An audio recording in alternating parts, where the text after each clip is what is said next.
region within a 5-hour flight time, which is what a 737 can do.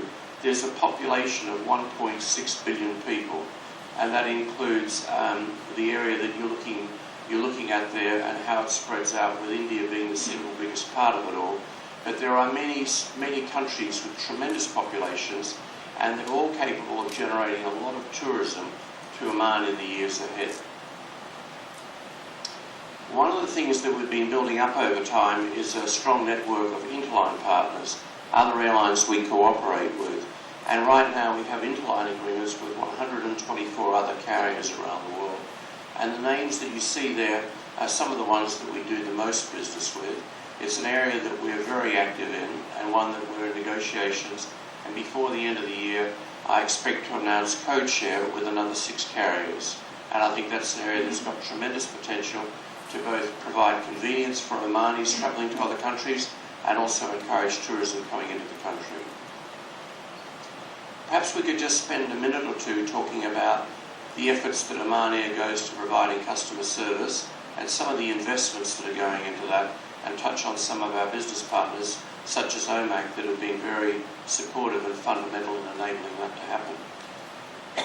Many of you will know that at Muscat Airport we've got a superb business and first-class lounge that's working extremely well, and we've had tremendous supports from Omani and many other foreign visitors, and many people I've spoken to have told me how impressed they are with that.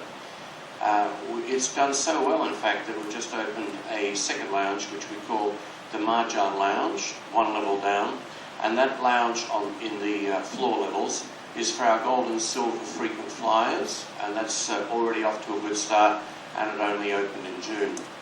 Many of you will know who travelled to Bangkok. We opened a very nice lounge there last year with 40 seats on it. We've had tremendous reviews out of it, and we've had other airlines come to us and ask if they can use it when our own flights aren't there. On an average, we fly twice a day to Bangkok. Those flights are doing extremely well, and the people travelling in first and business tell us that they're very happy with the lounge. Now, one of the things that we've worked with closely on OMAC is we've just opened a new first and business class dedicated access into Muscat Airport, which I must thank Mr. Vic for. It's worked tremendously successful, thank you, sir. And in November we'll be opening a dedicated first and business class check-in zone where our high-value customers will check in separately and go straight through dedicated immigration lines. Now, it's very important that we put a lot of effort into this, and this is for everybody in the tourist industry, because we want to attract people who buy the first and business class tickets to come here, because they're the very high spenders for the tourist companies, the hotels, the restaurants, the transport companies and the taxis. So it's very important we all put a lot of effort into that. One of the things that we're great believers in is e-commerce, the web, the internet, and digital initiatives. And we're putting a lot of investment into that, and IT development's one of our major priorities.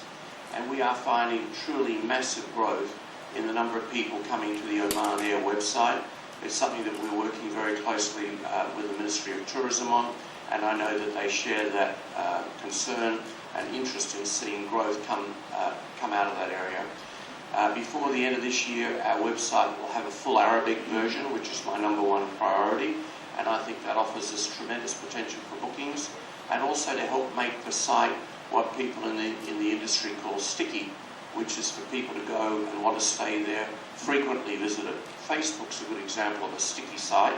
People often use it all the time, and we want to make Oman Air a very sticky site with lots of extra features so that people always use it as one of their big favourites. We'll be adding other languages because we want people in Germany and France and other countries to use it as a sticky site, because we want them to be very interested in Oman Air, and even more importantly Oman as a destination that they can come first of all as a stopover, but much more importantly as one of their prime holiday packages. Social media we've just touched on.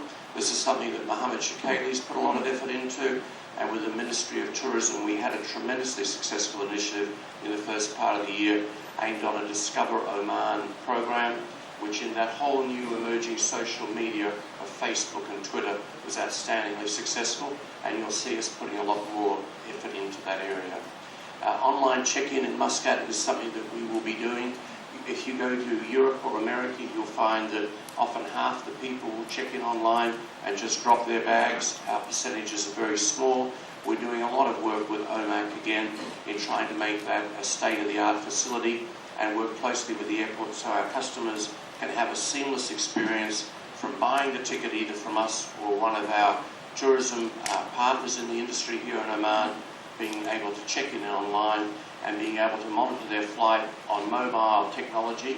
And we're finding tremendous pickup of things like these Apple phones are tremendously supportive or effective, and so is the Android technology that many people would use on phones such as Galaxy that my friend Abdul Razak Al-Razi, our Chief Commercial Officer, prefers in my constant jibings with him. Some of our recent achievements, just to let you know how much your national airline's grown. Between 2009 and 11, the fleet grew by 60% in aircraft, which is a staggering number, and that's a huge net gain of 10 aeroplanes over that time, and that equals in a percentage rate with what anybody else was doing in the region. If we look at our customers, last year the airline carried 3.8 million people, up 16%. This year we're doing even better. Without extra aircraft, we've grown by 19%, and our big focus on that is bringing tourism first and foremost to Oman as a destination. Now, what I've been very pleased with this year is that we've raised our seat factor, and that's the percentage of our total seats that are full, up to 78%. Now, we're only within a point or two of the big developed carriers of the region, so we're catching up quickly, and we're almost there, so I'm very pleased with that. It works very well across the network. It means we have to operate better all the time, but we're certainly getting into the high end of the league there.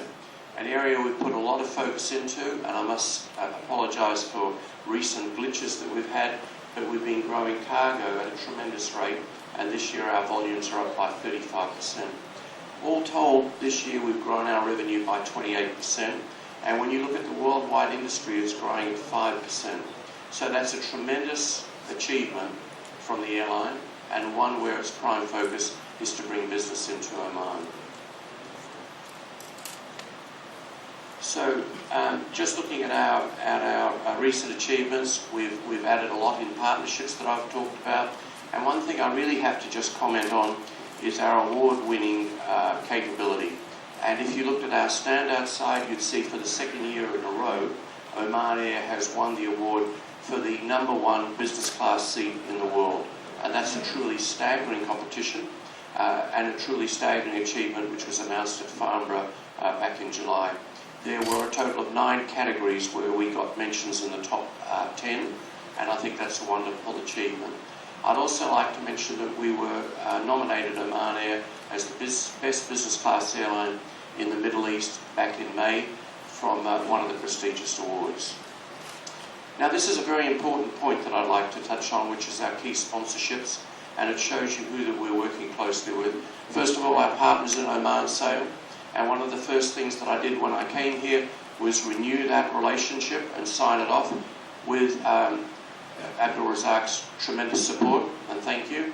And one of the reasons we did it is when we looked at things like Google in the emerging world of the internet, we saw we got more mentions from our relationship with Oman Sail than any other single business partner we were working in, and that's really worked well. And I've been delighted both with their competitive success this year and the tremendous exposure we've got. So thank you, Oman Sail. Obviously, Ahmed Al-Hatni is doing incredibly well with his car racing. It's another one of our key sponsorships, and of course the national football team. Now, I'd like to talk about cooperation with the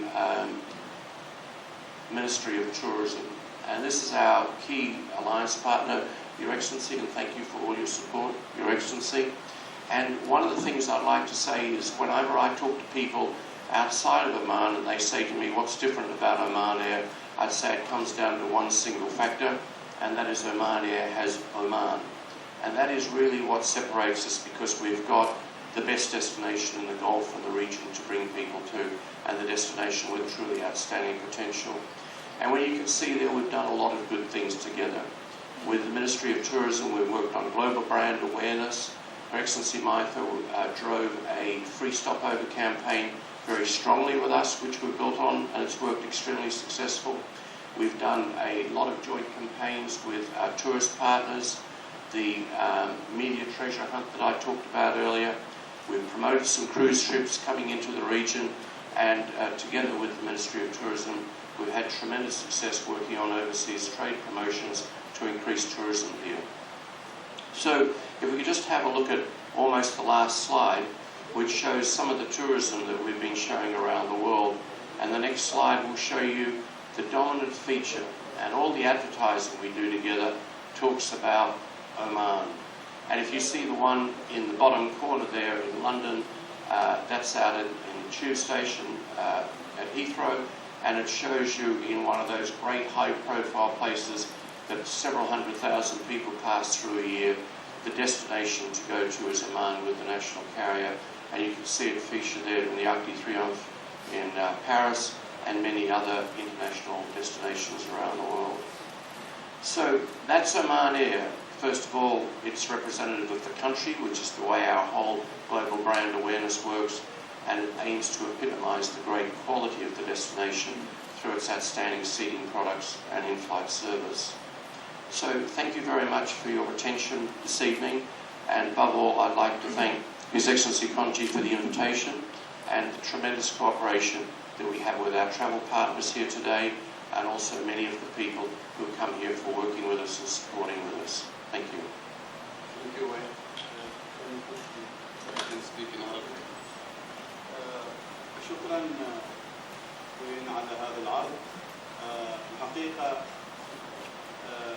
يعني جهدك واضح في محبتك لعمان وأهمية العنصر البشري في نجاح أي مشروع له أهمية قصوى وأهمية كبيرة. نتمنى طبعا نحن التقينا في بداية عملك في الطيران العماني، ويمكن سافرنا مع بعض إلى زيورخ افتتاح الخط، وأشكرك على تلبية دعوتك أنك تلتقي بأصحاب وصاحبات الأعمال. هذه خطوة مهمة جدا دائما لكل رئيس تنفيذي له علاقة بمشاريع وطنية حيوية مثل الطيران العماني. نتمنى أن الطيران العماني يتوسع، ولكن في المقابل نتمنى أيضا الغرف الفندقية من خلال شركة عمران أن تتوسع في جميع أنحاء السلطنة. لذلك الأخ وائل اللواتي موجود معنا أيضا ليحدثنا عن مشاريع شركة عمران الذراع الحكومي. السابق كان في رمضان الماضي، وكانت في أسئلة كثيرة، وكان في نقاش حيوي، وأتمنى هذا النقاش يستمر اليوم. بالنسبة لنا متعرفين على شركة عمران للذراع الحكومي في مجال السياحة والعقار والذراع التنفيذي.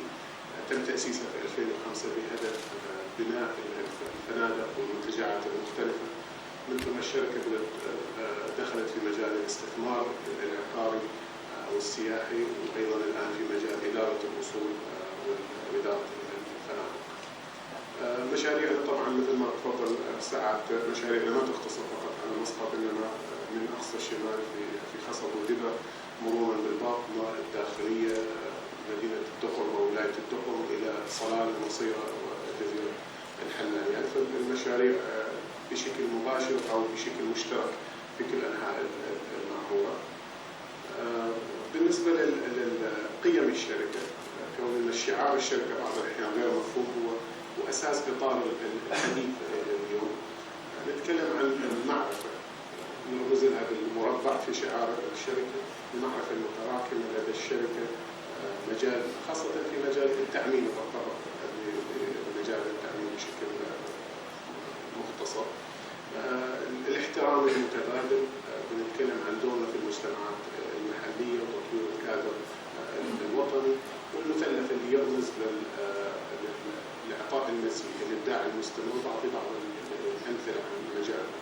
بالنسبة للمعرفة المتراكمة عند الشركة، طبعا مشاريعنا المشاريع الضخمة اللي بمليارات الدولارات، المشاريع المتوسطة، المشاريع الصغيرة اللي هي بعشرات الآلاف، شريحة واسعة. أكبر مشاريعنا مركز المؤتمرات والمعارض، يحتوي على قاعة للمعارض، قاعات المعارض والمؤتمرات 4 فنادق فندقية بإجمالي 1000 غرفة فندقية، شقق فندقية، مركز للتسوق مول بيعرض قريب للقطاع الخاص لمساعدة الاستثمار بالشراكة مع عمان بالإضافة للفنادق.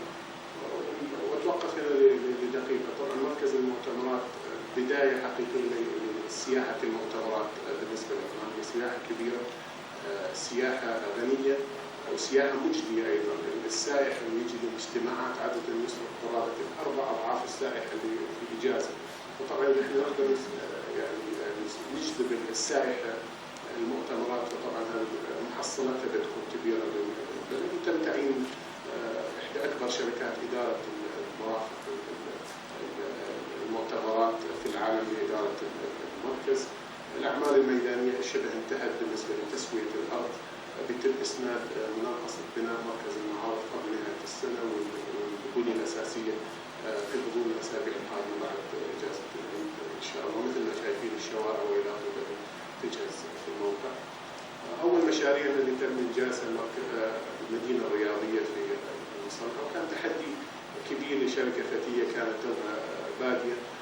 من المشاريع اللي اشرفوا عليها اخواننا العمانيين، وصراحه يعني نفخر انهم قدروا يكملوا المشروع في 2 سنين، وكان غير قابل للتفاوض بدون اي حادث مضيع للوقت، بالتعاون التام مع المجتمع المحلي.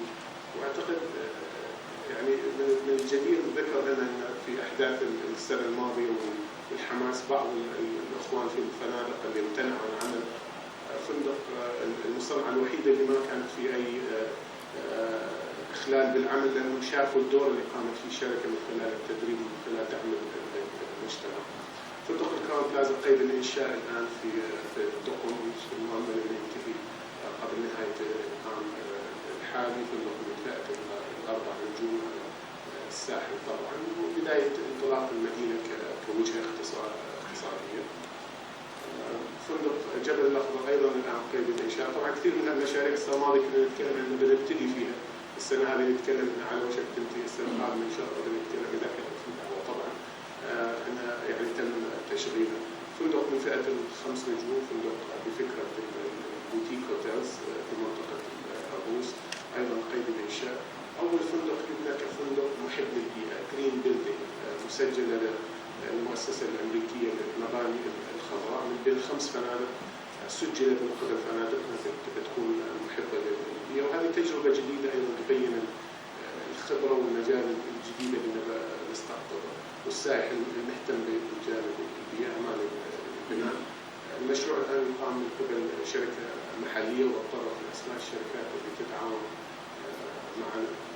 فندق خصب أيضا قيد الإنشاء الآن، فندق من فئة 3 نجوم يستهدف السياحة الداخلية، مصمم للسياحة الداخلية، غرف كبيرة، شاليهات، مطابخ مدمجة، غرف للمرافقين والسواقين، طاعة الأمان الغرفة، ومصمم بشكل يستقبل السياحة الداخلية بالمقام الأول، والسياحة الإقليمية بالقرب من الإمارات المختلفة. فندق أيضا قيد الإنشاء. فندق الدقم تم افتتاحه قبل فترة تشغيلية الآن تجريبية. فندق 120 غرفة تقريبا، أيضا تجربة جديدة. الفندق هذا تم بناءه بالكامل بتركيا، وتركيبه في الموقع بوقت قياسي، كون المنطقة بحاجة إلى فنادق بتكلفة معقولة جدا ونسبة تشغيلية ممتازة. الجانب الآخر الشركة أيضا تملك مجموعة من الفنادق كانت ملك للحكومة نقوم بإدارتها، وكلها ولله الحمد زادت نسبة الإشغال فيها بربحية من خلال الخبرة الموجودة. الميلينيوم أيضا يعني من الأفكار الجديدة الآن إنه أول فندق في مسبح نسائي خارجي طبعا مغطى، أيضا لاستقطاب الشريحة قد يكون كانت مهمشة في السابق، ونحاول أن نستقطب شريحة جديدة يعني بالتماشي مع الأعراف والعادات العمانية. فندقين في مسلة في خصب والدبا، بالإضافة للفنادق وقيد الإنشاء. أيضا تقوم بإدارة فنادق بشكل مباشر في مصيرة، في المركز العلمي في راس الجنس، مركز السلاحل، استراحة الهوية. في خبرة الآن في الإدارة المباشرة بالإضافة للإشراف. أيضا عندنا استثمارات مختلفة، البعض منها تيسر البعض وقد يكون تعثر بعض الشيء، يمكن النقاش بيدور حول أسباب التعثر بعد الأشياء. أسمع كثير معروفة من أجماع عالمية أو إقليمية أو محلية. بعض المشاريع المشتركة اللي الآن تم افتتاح أجزاء منها، مشروع صلالة طبعا فندق الجويرة تم افتتاحه الآن في 5 نجوم ولله الحمد، نسبة الإشغال ممتازة خاصة مع تزامنا مع موسم الخريف. جبل سيفا فندق السيفاوي أيضا بدأ بانطلاقة ممتازة على صغر حجمه واستثماره. سرايا بدر الجسر أيضا شراكة بيننا وبين مجموعة سرايا الأردنية، الأعمال الميدانية اللي بتبتدي إن شاء الله بعد العيد الموقع بادين فيه الإخوان، شراكة مع مجموعة محمد البرواني عن طريق شركة مستير في مشروع البديل. طبعا عندنا نسبة بسيطة جدا في عمان للإبحار الأخضر اللي بيتطرق في عرضه بعد شوية ولا الشركة. أتكلم عن الإطار الثاني، قضية العمل فوق المطلوب، الإبداع المستمر، إعطاء المزيد. طبعا مثل ما ذكرت بناء الفنادق البيئية بشهادات من الجمعيات الأمريكية المعروفة لأنه كان سباقين في هذا المجال حاليا. أيضا الاهتمام بقضية أمن السلامة في الموقع والاهتمام بالعمال في الموقع.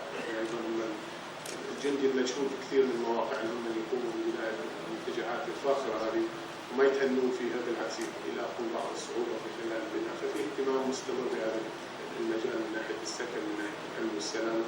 في عدة أرقام تشير لإنجازات في مواقعنا من ناحية العمل والحوادث وضياع الروح.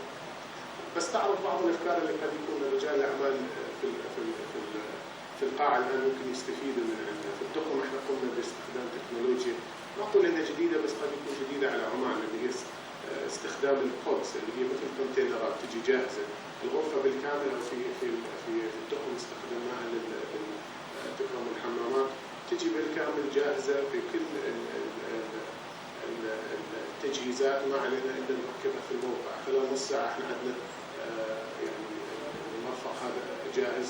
يجي مصنع من الإمارات، نتمنى أن القطاع الخاص يستغل بعض هذه الفرص. عدة تكنولوجيا يمكن الوقت ما يسعفنا نتكلم فيها، استعرضناها.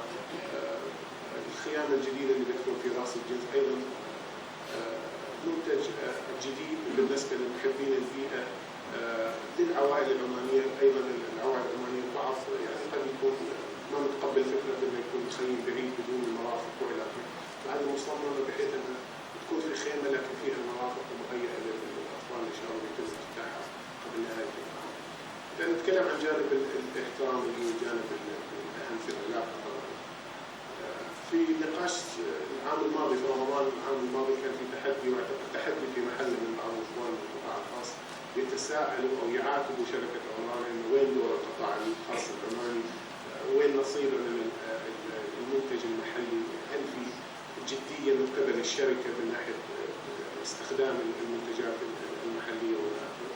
الشركة قامت بإعداد سياسة متكاملة لتشجيع واستخدام المنتج العماني في كل مشاريعنا.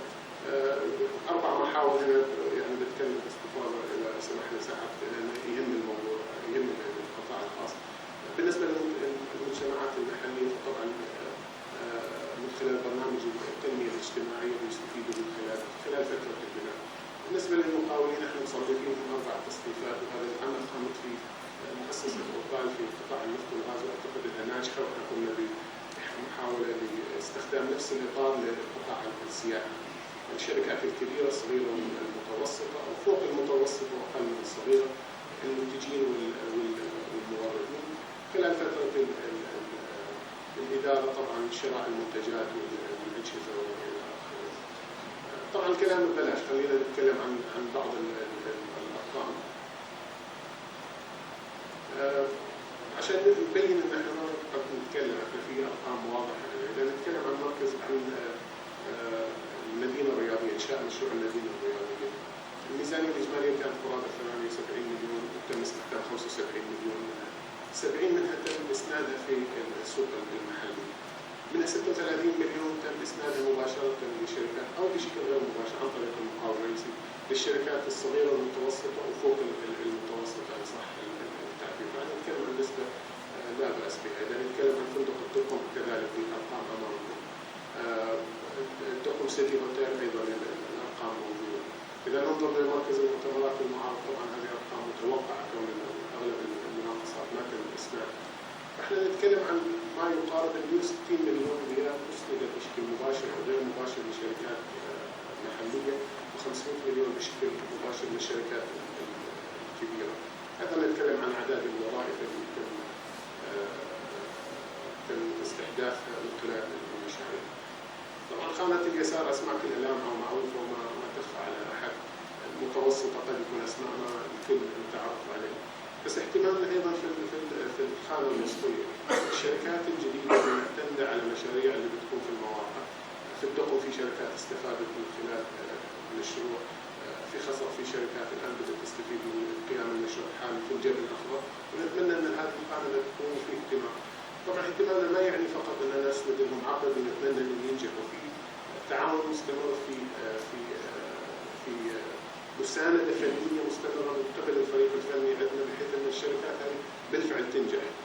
ونتمنى الآن ترجع لسليمان. طبعا الموردين أيضا كثير من أسماء لامعة البعض قد يكون غير معروفة، وأيضا لا ننسى الاستشاريين لأنه أيضا من حقهم أيضا يقدموا شيء يتعلموا من خلال القطاع هذا يعني وإن شاء الله ينال نصيبهم. فهذا بيان يمكن لحديث دار السنة الماضية البعض قد يكون شارك فيه بعض الآن بالنسبة إلى شيء جديد. بالنسبة لتنمية المجتمع المحلي أعتقد كان في حديث شيق بيني وبين الشيخ إبراهيم قبل بدء الاجتماع إنه وين دور الشركات الكبيرة في تنمية المجتمعات المحلية؟ هل نتفهم ضرورة احتواء المجتمعات المحلية أو إنه يكون شريك حقيقي مش فقط شريك يحصل على فتات التنمية؟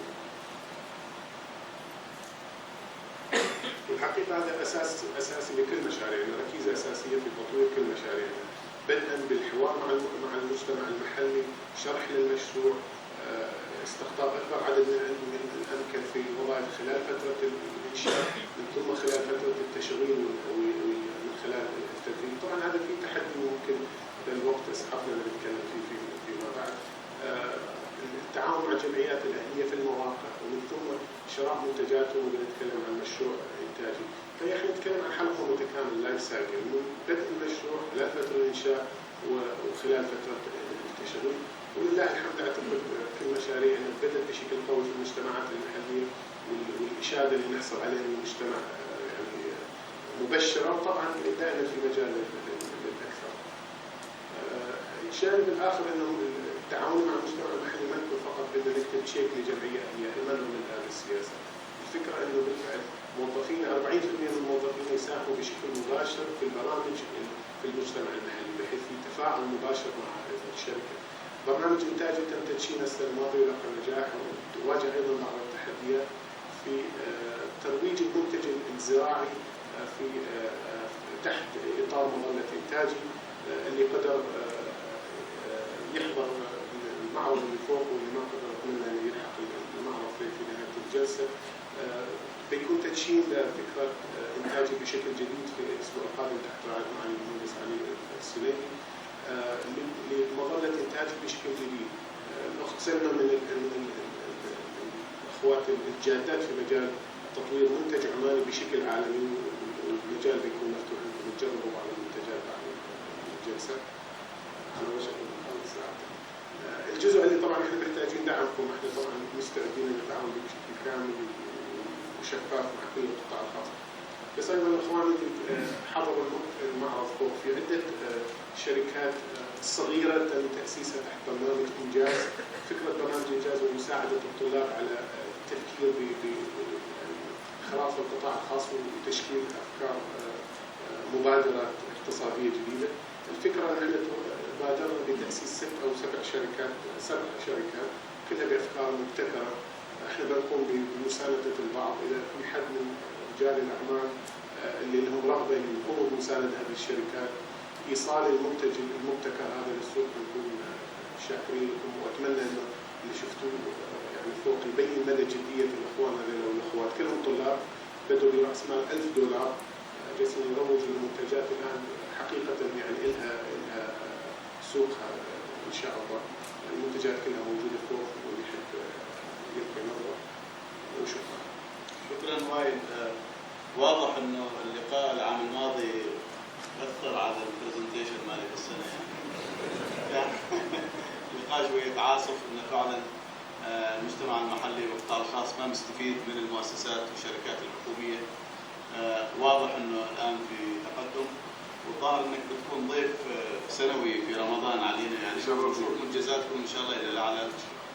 وهذه الحقيقة معلش يعني وصلنا للساعة 11 ونستمع عن المؤسسات الداعمة للسياحة، المنتجات الموجودة، وأنا أظن يعني هذه لها أهمية كبيرة يعني.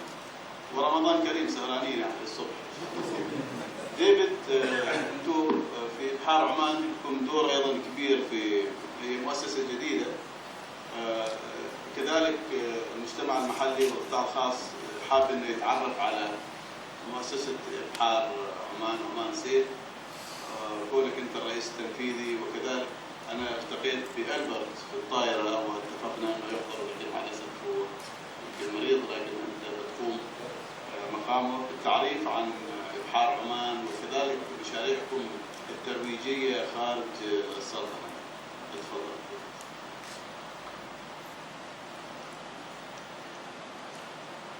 Shukran Jazilan. Yes, I'd be delighted to do that, Your Excellency, and thank you very much indeed for inviting Oman Sail here this evening. So, first of all, the purpose of our organisation is threefold. Oman Sail uses the power of sport to support the socio-economic development of Oman in three ways.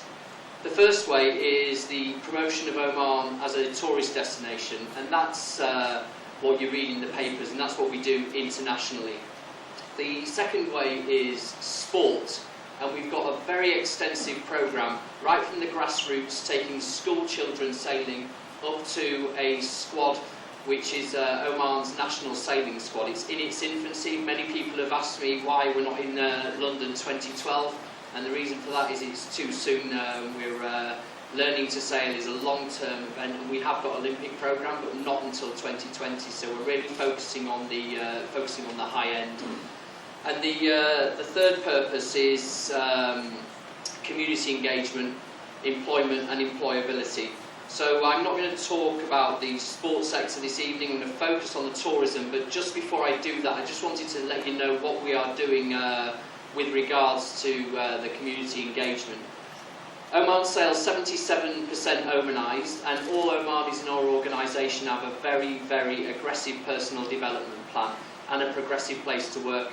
We don't view Omanisation as a percentage in Oman. We're happy with the percentage with where we are, but we view Omanisation more about the Omanis developing themselves and having a progressive career. We've got two sailing schools which are up and running, one in Marina Bandar Alba and the other in Masana, and so far we've taught 8,500 young Omani children how to sail.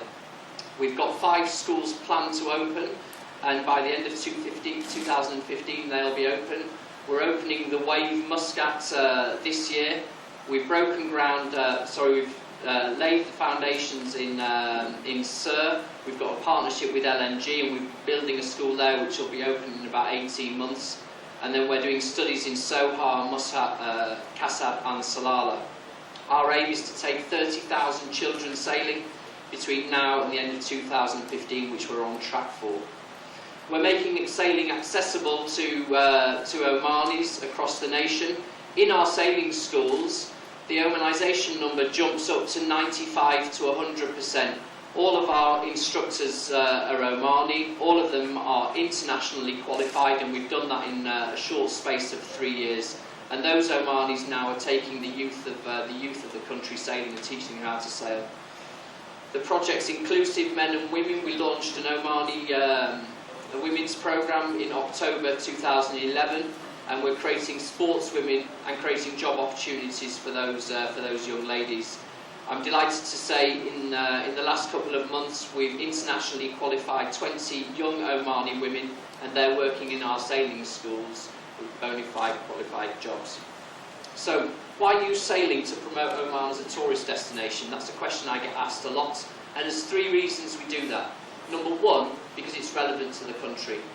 Oman has got a very, very deep, rich maritime history. You're a nation of sailors, and it's also relevant because there's 1,600 kilometres of beautiful coastline.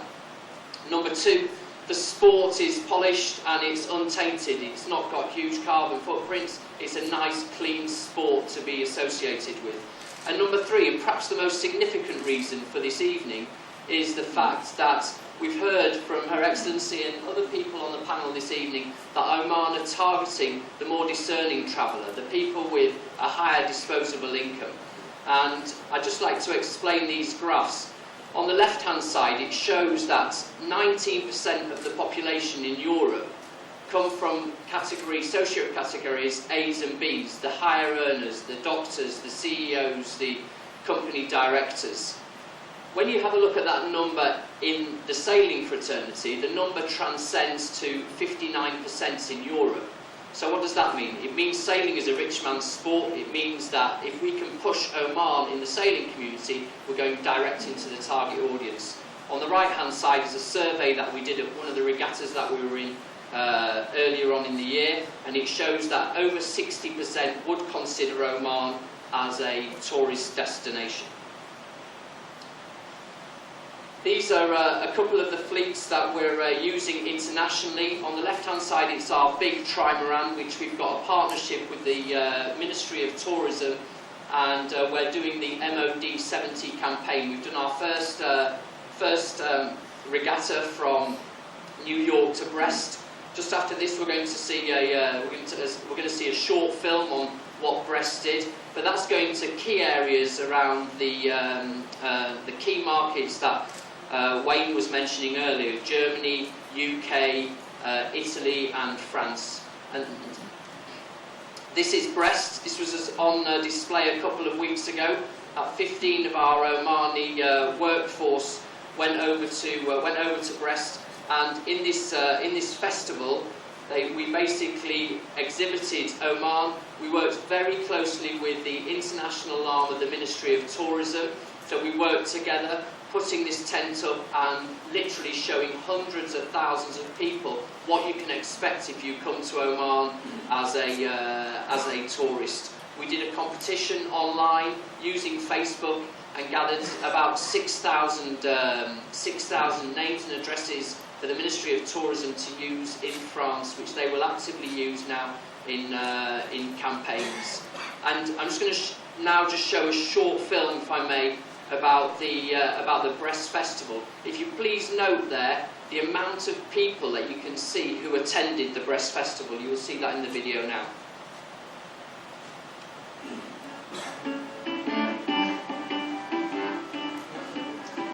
Finishing this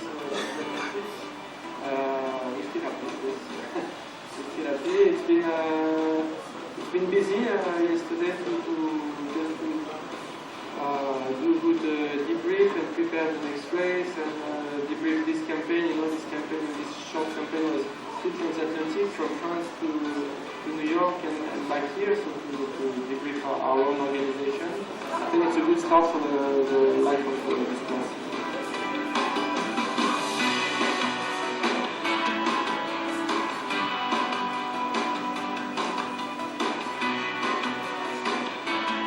This was the tent that we exhibited in, showing Oman in a modern way. Our professional sailors were offering dates and coffee and explaining what they might expect when they visit Oman.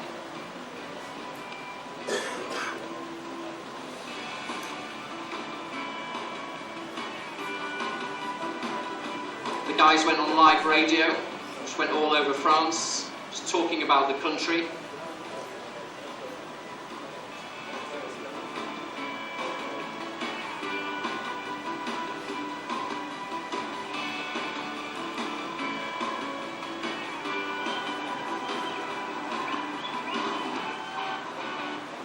The President of France was there.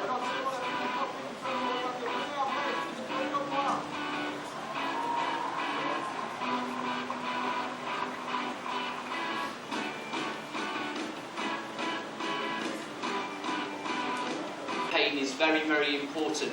And 2 years ago we started a regatta called Sailing Arabia, the tour. It's a unique property which starts in Manama in Bahrain, and it basically hops along the Gulf and finishes at the wave Muscat. It's created an enormous amount of media value. In its second edition it was $3.27 million worth of media value, independently measured. Our aim for this long term on this regatta is that we'll get investment from sponsors, because it's touching so many key markets, and the GCC countries will race together. And we've again just got a short film which will show that better than me trying to explain it. The last section of this presentation is again on events, but bringing events into the Sultanate of Oman, which has got the previous part was talking about the promotion, which is more difficult to measure. We can measure it in media value, but we can't measure what impact it has on tourism. With the events here, we can measure very specifically the economic impact and the impact it has on tourism. So the Extreme Sailing Series, 10 catamarans come here and race every year. You might have seen them in the wave last year. They're coming again. Next year, and that's an annual event. 30 international journalists come. The world's best sailors talk about the country. One of the world's best sailors from New Zealand described Oman as good as it gets in the world as a sailing destination, and that came out of the mouth of a guy called Dean Barker, who is one of the best sailors in the world. With that as well, we did a B2B delegation. We brought 25 Italian businessmen. Bank Muscat hosted them and introduced them to locals in the private sector, and many business marriages were made, and we'll be doing that again next year with an event called the RC44s, which I'll talk about in a minute. On the right hand side of the page, we're absolutely privileged that in 2013 the Laser World Championships will be coming to the Muscat, to Masana, in the sports city that Mr. Weil was just explaining. We're now using that for legacy, to make sure that we've got world-class events, and the World Championships, the World Championship Laser will be crowned in Masana next year. 60 different countries will be coming from around the globe to compete in Masana, and that's going to be a huge event. The RC44s is basically a class for billionaires. So there's 12 billionaires who have bought boats, and they race them around the globe wherever they want to go, and wherever their wives want to go, more importantly. And they're coming to Oman in January, and we're trying to find out now how we can tie these people up with the private sector. And also in 2013, we're privileged to have the ISAF World Conference. Heads of state, King Carlos of Spain, King Constantine of Greece sit on the main council, and they'll be having a big forum for 10 days in the Shangri-La Hotel, and about 1,000 people will be coming into the country for that event. And my final slide is what we're doing to help develop the marine leisure industry. We've got a huge skills transfer of program, making young Omanis professionals in the marine sector, and we're also investing and starting small